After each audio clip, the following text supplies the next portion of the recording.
Okay, so March is Endometriosis Awareness Month, and I was going to get up and do a proper video about it, being a Muslim woman, since there doesn't seem to be any video about being Muslim and having this condition, or really any from women of any other culture other than American or British. Obviously I am American, but I currently live in Bangladesh, and I've seen some of how the stigma of things can affect you on multiple fronts, not just at home, but here. Part of the reason I'm doing the video like this is because I'm filming on a not great day. When I was thinking of a proper video, I thought I'll dress up in the yellow scarf and fold it pretty and have everything else going and look really nice and engage people, but that's not what Endo looks like. It's not what it looks like at all. It looks like today. It looks like when my husband can't get me out of bed. It looks like when he brings me breakfast and has to finish his and then mine because I can't eat. It looks like me using a hair clip and a prayer to hold on this scarf so I can be covered enough to do this because I can't get out of bed. I can't. I tried standing up and the shock of the pain dropped me to the floor so fast. I have back problems. I need surgery for that too, but for something so severe as a spinal accident to take the back seat, to feel like you are being disemboweled where you stand, is shocking. It's a shocking feeling, and I am 28 years old. I have had endometriosis symptoms since just after I turned 11. I have had endo a long time, and you don't get used to it. The no makeup, breaking voice, frustration at your situation, frustration at being not very good at being a wife. This is what endometriosis does to you. Even when I was a kid, it was a problem. I was never very small. I was always kind of chunky, so when I started having the pains, even though I loved my sports, I was accused of just wanting to be lazy because I was fat. I was accused of being dramatic, maybe being crazy like some members of my family were accused of being. My mother, alhamdulillah, thanks to God for her, she fought for me so hard. And I had surgery just after I turned 12. And the surgeon, I'll never forget, he said, "I have never seen endometriosis this bad in somebody that wasn't in their mid-30s and a new diagnosis." And he said that for endo to grow that fast, that badly, it wouldn't end well for me. And I remember sitting there, I was 11 years old, 2 months before, and hearing that I might not have kids, I might be disabled, I may never get to go to college, I may not be able to do things normally anymore. I slowly had to stop sports. I loved them. I really, really did. I was almost obsessive with my love of some of them, even if I didn't outwardly show it. I had my first black belt. I had more than one. By the time I was 8 years old, and I could deadlift more than twice my own weight, and I was taking out boys in competition that had 4 or 5 years on me. and I absolutely loved the thrill of competition, and I would get up in the morning and walking from my bed to my dresser would wind me. That was terrifying. Utterly terrifying. Imagine going from being able to run 5 or 6 miles, do 100 push-ups, 200 sit-ups, and then another 100 4-style jumping jacks, which is where you put your arms out halfway out, then jump down, then put your arms all the way up and jump back down again, and that's one. That's not even two, that's just one. I could do all of these things, still be able to go home and play all afternoon with my younger brother, and within months, I was utterly crippled.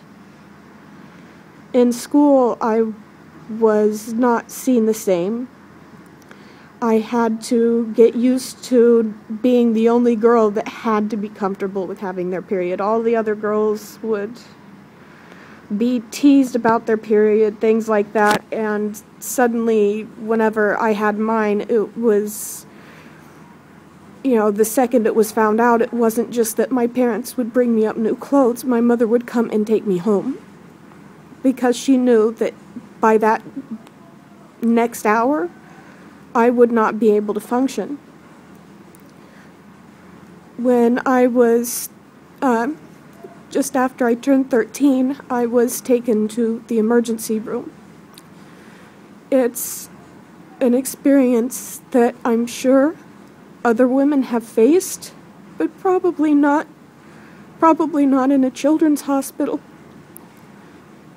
But I had a cyst rupture. It was only a few days after my birthday, and I thought, this is no big deal. I've done this a half a dozen times. Go up to the ER, get a shot of pain meds, be on pain meds until my next surgery, and I would be okay for a couple of months. And my mother was told that she had misfiled some paperwork and was out, and they said, it's okay, we will take good care of her. The doctor said, I'm here, I'm with my assistant, we're both very good about handling these issues. And he said, well, we can go ahead and do the exam now, or we can wait until your mother gets back with both of us. And they said, but we're going to have to wait for the pain meds too. I was in excruciating pain, and they threw in the clincher and said that doing the exam with the student would help a lot of other girls because they'd never seen somebody as young as me with endo before. And the students were there that day, so I thought, I can get my pain meds early, but I can also help other girls. And within a couple of minutes of the exam starting, I knew something was wrong. What they did to me, they should have gone to jail for. But the way they told me how things happened and how it would be played out and what would happen to me, I didn't tell anybody. I was so afraid of it, I didn't even say the word to myself, and I'm still, even in this video, I'm still not going to be able to use the word.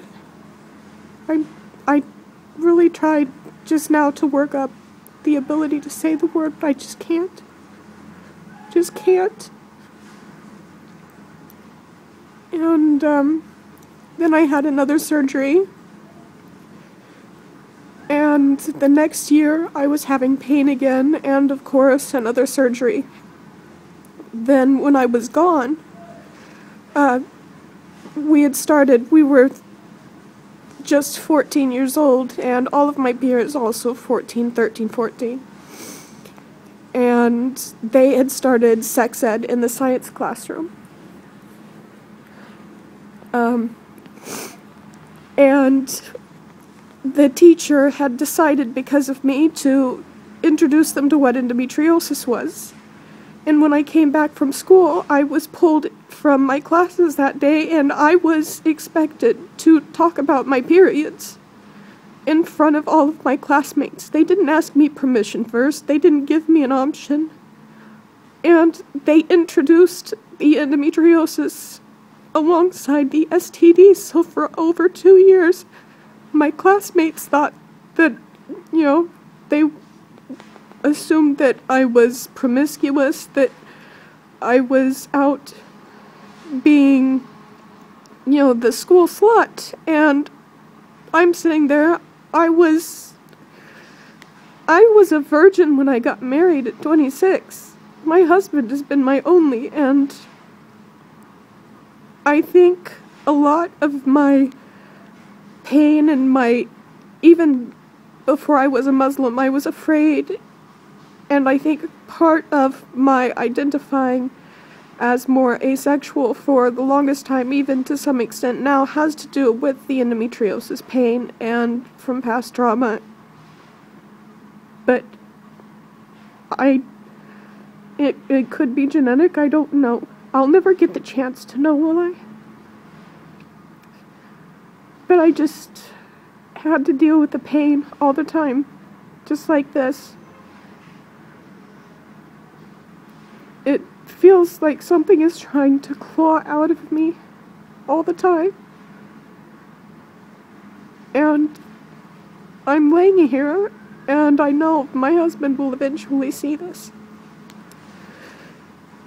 And he won't like what he sees, but he'll know that this is how I feel.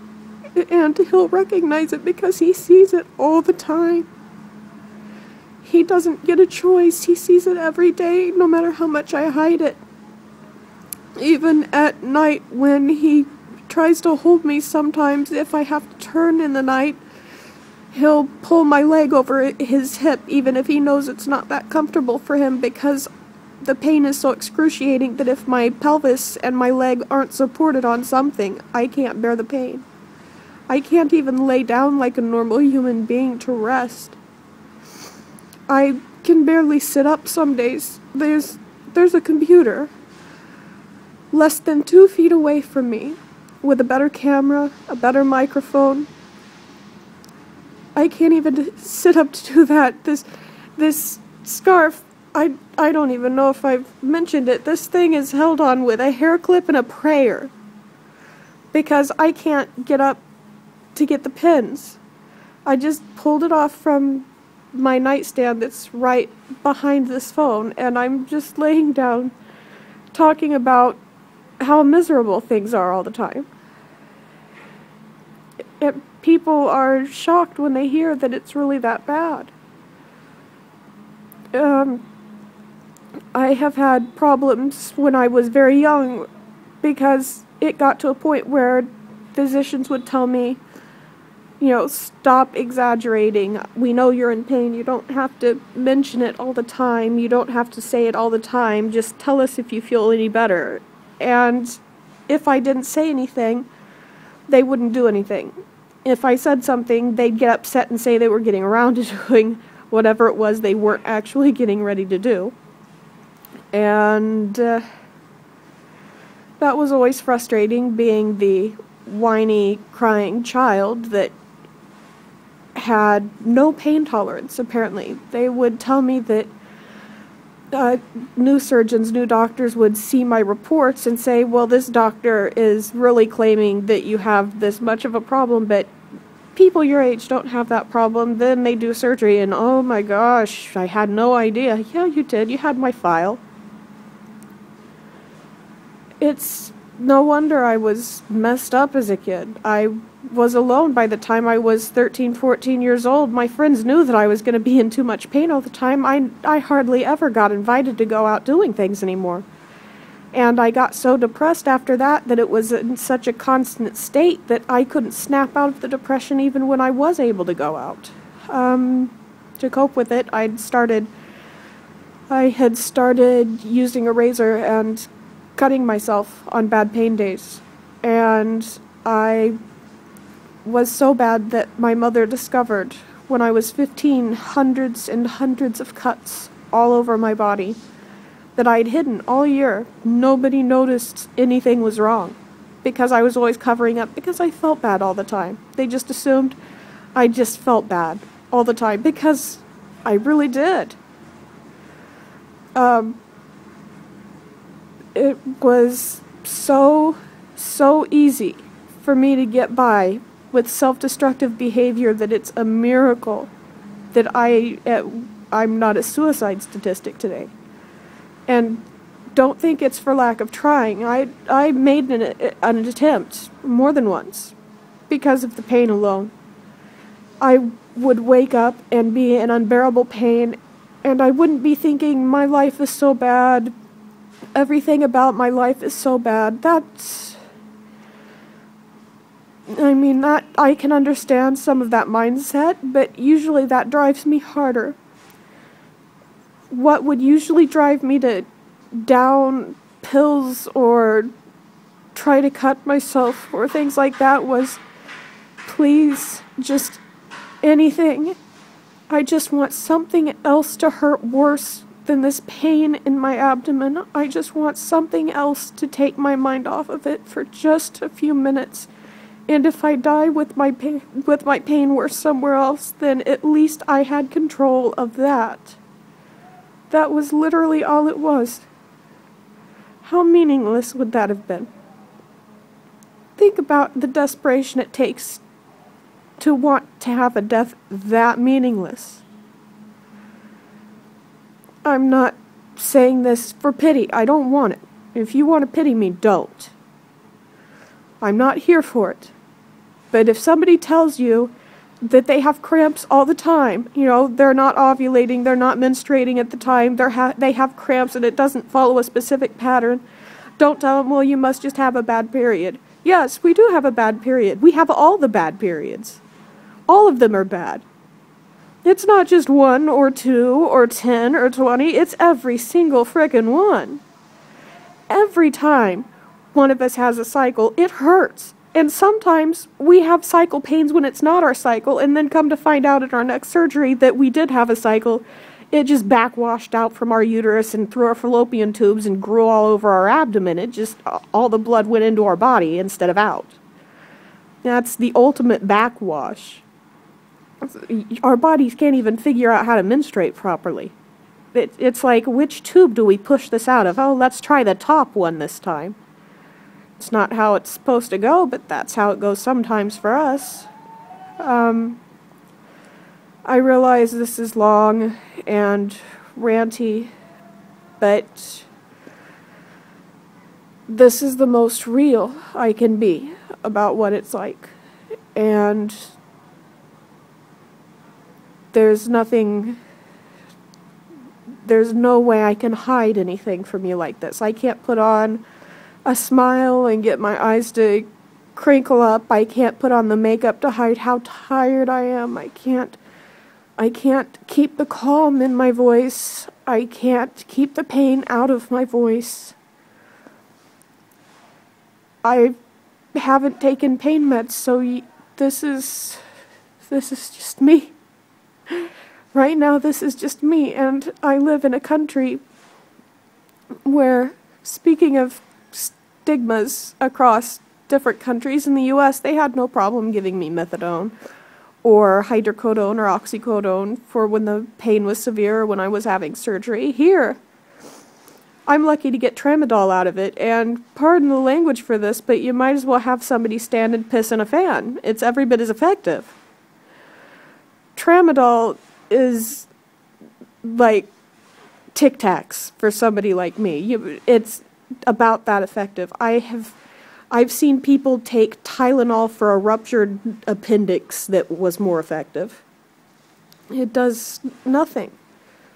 And because of the stigma of the use of intoxicants in Islam, doctors here are very, very, very hesitant to dole them out or to do things. Or, well, I do things, write a prescription.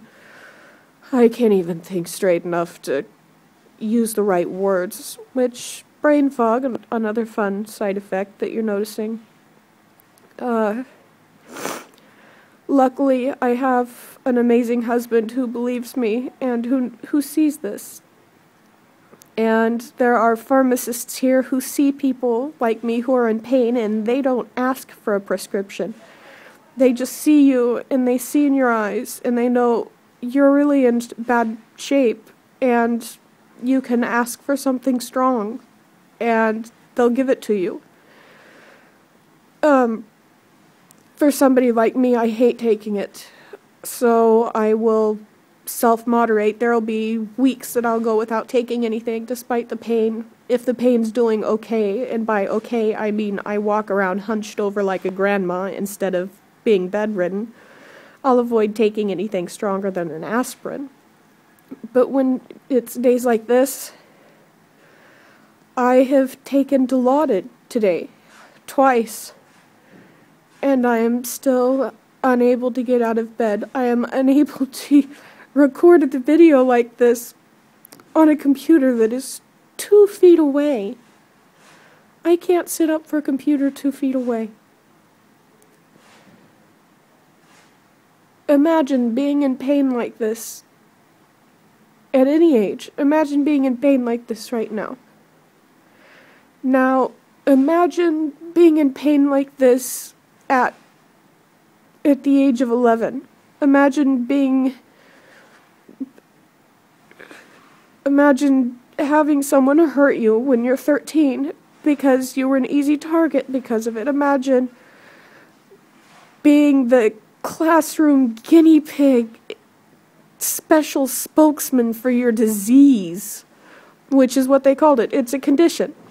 It's not a disease. You can't catch it. You can't pass it, but you're the spokesman for your quote-unquote disease when your peers are 13 and 14 years old. That's not an easy life. And it probably shows. I think I look older than my husband, and he's older than me. I mean, for granted, we're both still fairly young. I'm in my 20s. But some days, I look like I'm in my mid-30s. I thank this scarf for hiding a lot of problems. But it's hard.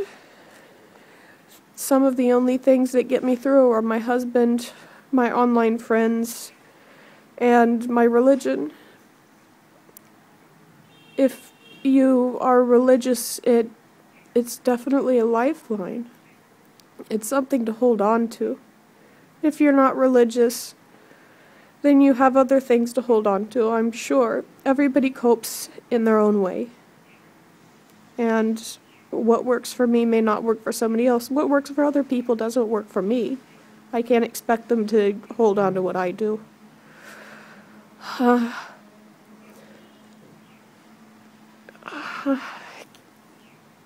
Yeah, and that is, that's fun. That is what it looks like when you have a sudden sharp stabbing.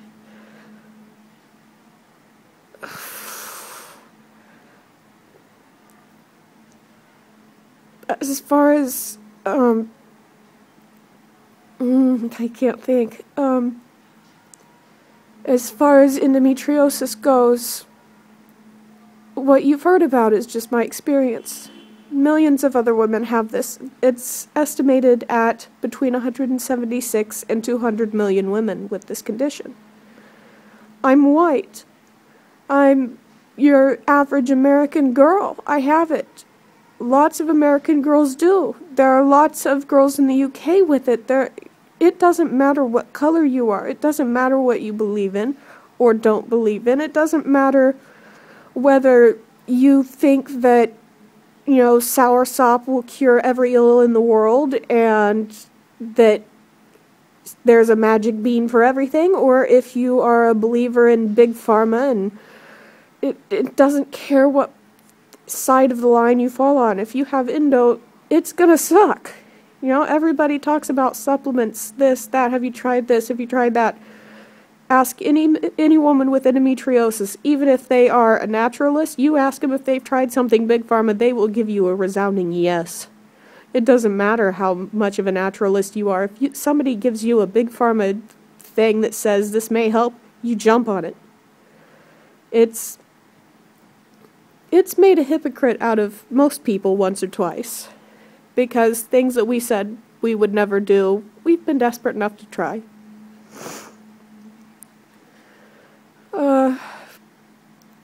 I'm trying to think of more international statistics, but maybe doing a proper video later would be a good idea in addition to this, because I can't think. I really can't. My brain is literally just on pain right now. I've already covered the number of people with it. Here, I don't know exactly how many women have it.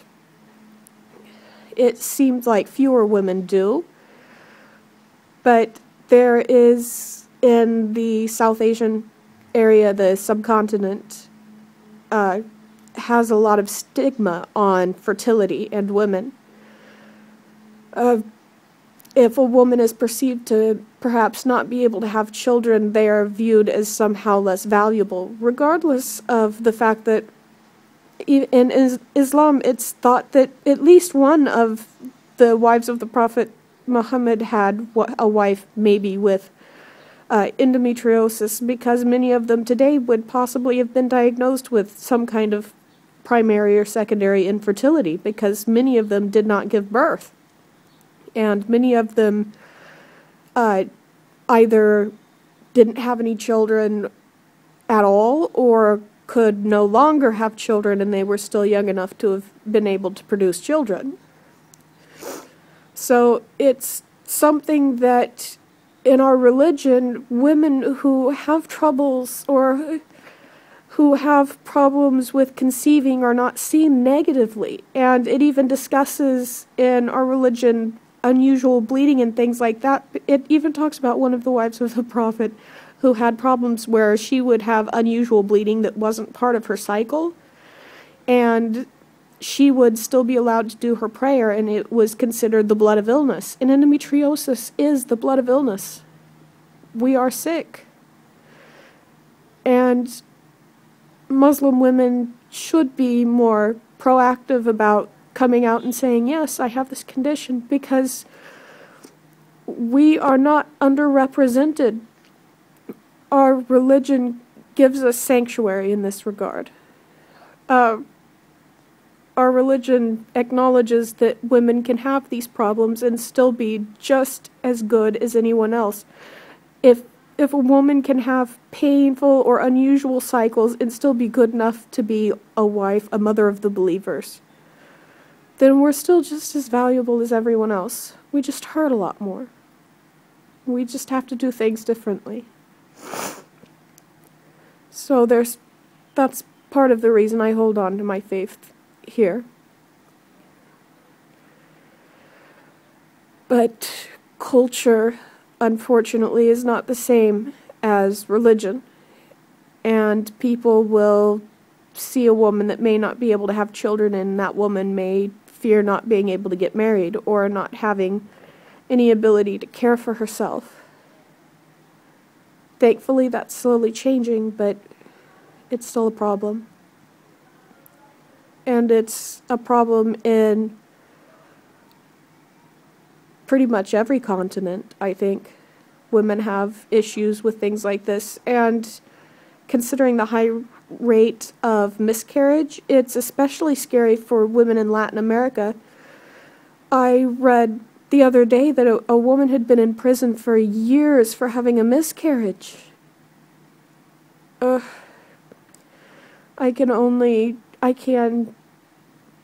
can't imagine, actually. I really can't. Can you imagine being in that woman's shoes? Maybe if she had endometriosis or something and had a miscarriage and it was a wanted child, not only would she be devastated about losing that baby, but they'd put her in jail for murdering her child. That's messed up.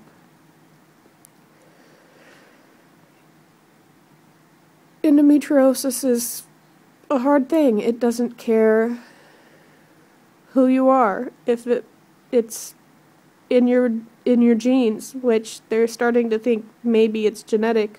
If it's in your genes or in your bad luck or in your fate or whatever you believe in, then there's really no running from it. And as far as this video goes, it may be short on the big major facts of what goes on physiologically or with statistics, because I can't really think of anything else but my own pain right now. But this is what endo is to me. And I'm sure many other women can relate to this. I'm sure many men can relate to this, seeing their spouses, their daughters, their sisters go through this.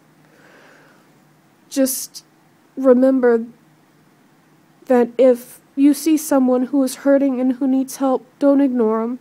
Don't make them be alone. That's the worst feeling in the world.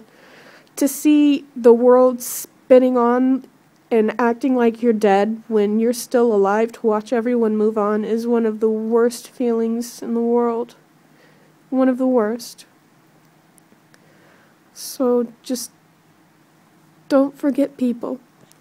We're still human, and we still need our friends, we still need our family, we still need support.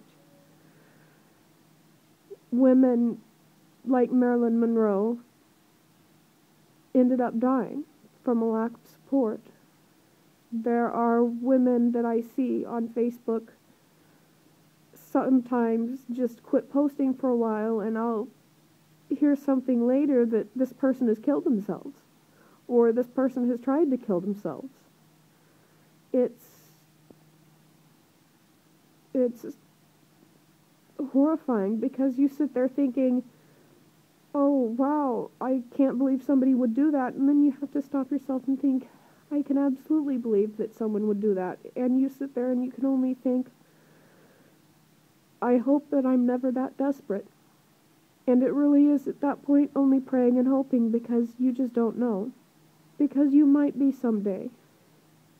This condition is painful, and it can drive you out of your head if no one's there to help you. There is online support if you look, especially on Facebook. There are some wonderful groups.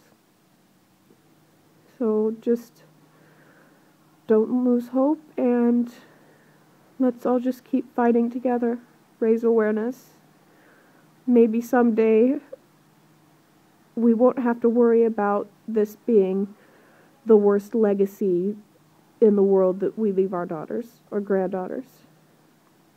Goodbye, or to fellow Muslims. Assalamu alaikum.